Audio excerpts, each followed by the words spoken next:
திமுக கூட்டணி கட்சிகள் தான் எங்களுடைய காவலன், திமுக இல்லை என்றால் சிறுபான்மையினரை காப்பாற்ற யாருமே கிடையாது என்றெல்லாம் சொல்லும் சிறுபான்மையின நண்பர்களே, இஸ்லாமிய பெருமக்களே, எனக்கு ஒரே ஒரு சந்தேகம். இந்த வக்பு மசோதாவை, இந்த மசோதா தாக்கலான அன்று பிஜேபியோடைய கொறடா சொன்னாங்க. என்ன சொன்னாங்கன்னா, முக்கிய மசோதா, ஒருத்தர் கூட ஆப்சென்ட் ஆகக்கூடாது, எல்லோருமே பாராளுமன்றத்தில் கலந்துக்கணும், அனைத்து எம்பிக்களுக்குமே அறிவுறுத்தப்பட்டது. யார் சொன்னாங்கன்னா பிஜேபியோட கொறடா சொன்னாங்க.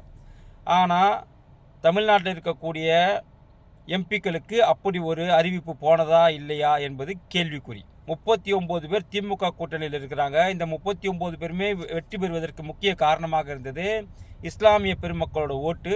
அது கண்கூட நல்லாகவே தெரிந்தது. தமிழ்நாட்டில் மட்டும் இஸ்லாமிய பெருமக்கள் ஒட்டு மொத்தமாக திமுகவுக்கு தான் ஓட்டு போட்டாங்க. அப்படி இருக்கும்போது இந்த 39 எம்பிக்களுமே இந்த வக்பு மசோதாவுக்கு எதிர்த்து தானே வாக்களிச்சிருக்கணும்.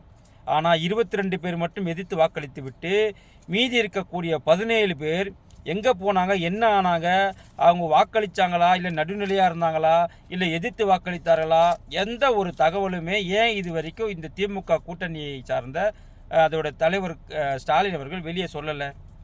ஏன் ஜவஹர்லா உள்பட யாருமே அதை கேட்கல? மீதி 17 எம்பிகள் என்ன பண்ணாங்கன்னு ஏன் எந்த இஸ்லாமிய அமைப்பும் கேட்கல? இன்றைக்கி வப்புக்காக போராடக்கூடிய இஸ்லாமிய அமைப்புகள் ஏன் திமுகவை இந்த கேள்வி கேட்கல?